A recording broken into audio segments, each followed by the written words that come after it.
It all started as a guided bus tour to one of Arizona's most popular tourist destinations. It ended, though, in a deadly crash just feet from the Grand Canyon. The driver admitted to nodding off at the time of the collision, should not have been driving due to being over hours, and the bus should have been out of service because there was a tire not within regulation. It says the driver knew about the tire and failed to report it. Walking around that bus crash scene, it was unlike anything I think I've ever experienced. It all started as a guided bus tour to one of Arizona's most popular tourist destinations. It ended, though, in a deadly crash just feet from the Grand Canyon. Traffic accident rescue 415 at Grand Canyon West. I was just thankful to still be alive. They say everyone responds differently to trauma.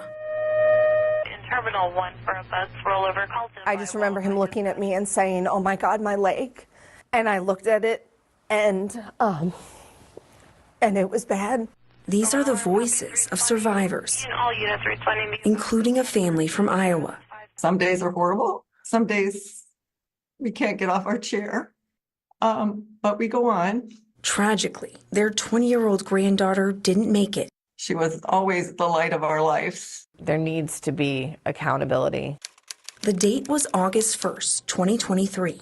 Was without a doubt, I think, the worst day of all of our lives. All 56 passengers started their day on the Las Vegas Strip, many like the Tershman family, vacationing from Maryland, taking photos in front of the famous welcome sign. It was great until it wasn't. Before boarding a tour bus they thought was safe on their way to the skywalk at the Grand Canyon. We chose this tour because you could walk out on this acrylic walkway, but we never made it that far. The bus was almost to the parking lot. And all of a sudden, we went down into a ditch. We lost control. It hit like a car or two. Lots of people started screaming, and then it seemed as though we accelerated into the parking lot. Unknown injuries at this time. Angela Tershman captured these photos after escaping the bus. Like a disaster area. These images were taken by the Mojave County Medical Examiner's Office. The first time we're seeing the devastation up close. I kind of like blocked it out in a way. The bus rolled over before slamming into 3 parked cars. It was a lot. Everyone on board was injured. Headed to Grand Canyon West. EMS helipad. You're listening to the emergency response. Flight for Life helicopters flew out 8 of the most critical patients, It's going to be about 3 minutes out from the helipad now. including Angela's 19-year-old son, Kyan. And I looked at my leg and it was like open, and I saw like the bone and I guess everything in my leg. The images of his injuries are too graphic for television. This is a photo of Kyan being taken away on a stretcher. Watching him being wheeled to that helicopter was difficult. After countless surgeries, here's what Kyan's leg now looks like, and they're still waiting for the nerve to regenerate. Hoping and praying for Kyan's full or close to full recovery. They knew what happened, but for 7 long months, they never knew why or what caused the crash. When we aired our first report last summer, we knew it was a tragic accident, and the bus company, American Transportation Systems, had a history of safety violations. But our journey for accountability didn't stop there. We spent nearly 5 months fighting to get this crash report, a public record from the Arizona Department of Public Safety, trying to get answers for everyone on this bus. It could have been prevented, but it wasn't. Here are the critical findings. The final crash report from the Arizona Department of Public Safety put it this way. The driver admitted to nodding off at the time of the collision, should not have been driving due to being over hours, and the bus should have been out of service because there was a tire not within regulation. Also telling from the report, it says the driver knew about the tire and failed to report it. A woman died, and there was Kyan's injury, and so many other people were injured that it just... it makes me angry. Really, really. And we're not talking about a minor tire issue. The report says the tread on the right axle tire was so bad, steel was showing. There's no confirmation the tire contributed to the crash, but ultimately, crash investigators concluded the bus and the driver should have never been on the road. And both the bus company and bus driver, by all indications, ignored safety regulations. Do you think there needs to be accountability? The company being held accountable for what they did. For the last several months, we've been investigating the tour bus company involved in the crash. American Transportation Systems is based out of Southern California. We found the company has a history of multiple serious violations exceeding federal safety thresholds. The faulty equipment is the matter between life and death. According to Federal Motor Carrier Safety Administration records, American Transportation operates more than 100 buses. The company's drivers were involved in 2 other injury crashes in California and have 18 violations for driving over hours or not keeping proper logs. Federal records also show the company's fleet had 141 maintenance violations in the last 2 years, many of those for tires with bad tread. Why are you doing this interview? If we can in any way help someone, if there's laws that don't allow mechanical issues on buses to be ignored.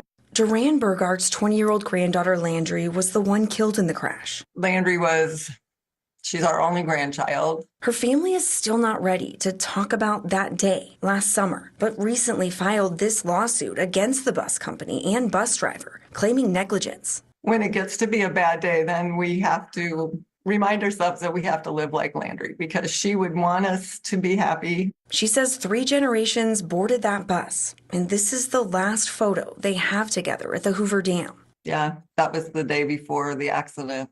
Nothing will ever bring Landry back, but this family now wants accountability, and they are not alone. It could have been prevented, and it was just carelessness. They want the bus company held responsible for the trauma they're now having to live through, all because they boarded a tour bus they thought was safe. If there aren't consequences, then what's to stop this bus company from continuing to do it this way, where we ignore safety regulations? You should also know the 68-year-old driver was arrested right after this crash on suspicion of manslaughter, but he was later released after the county attorney chose not to file charges. The Federal Safety Administration cited the driver for fatigued driving, but did not issue any civil penalties related to this crash. American Transportation declined our request for an on-camera interview.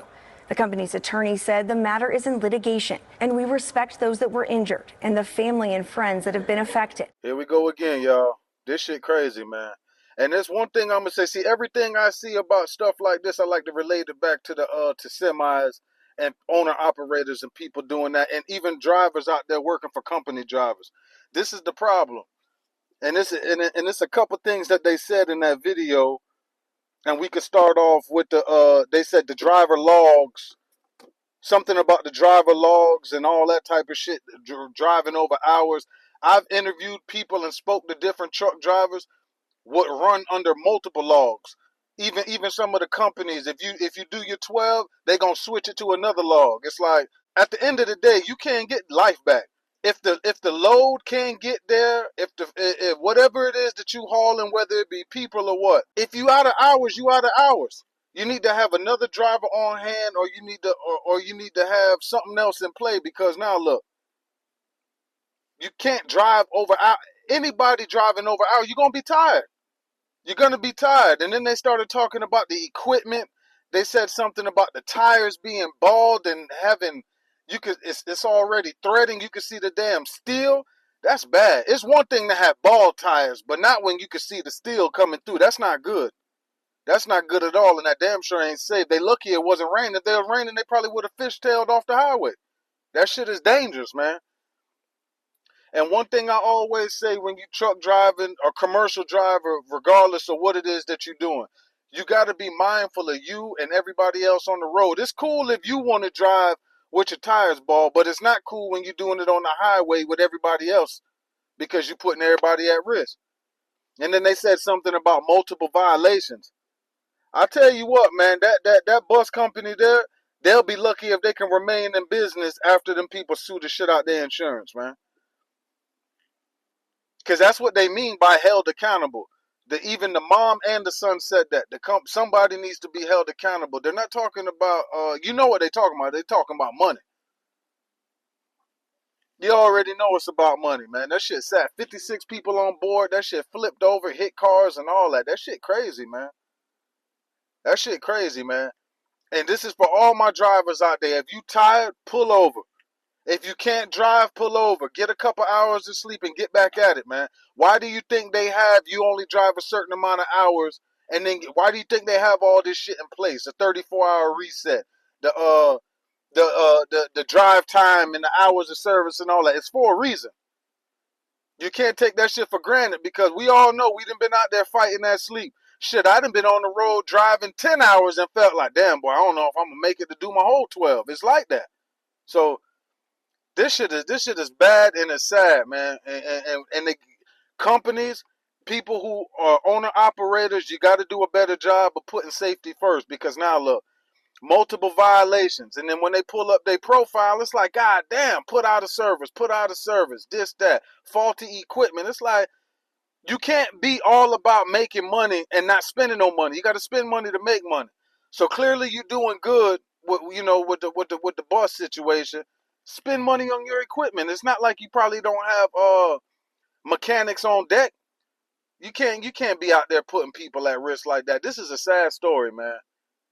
For the driver too, you gotta take control of your life and your situation. Because at the end of the day, I wouldn't give a damn if you was working for me. If you tired, you tired. Pull over, get some rest. Because what's gonna happen is something like this can happen. And then now you're looking at a lawsuit. Rather you just pull over, get a couple hours of sleep, and then you get back at it. Now look, there's more money being spent in the long run because now it's a lawsuit for sure coming. And it's going to be a big-ass lawsuit. And they're taking into consideration the people on board, the history, the condition of the equipment. There's no way that you have no grounds to stand on. So I'm definitely going to follow up with this and keep an eye on this. Y'all let me know what y'all think. And as always, appreciate y'all rocking with the channel. For all your trucking news and content, subscribe.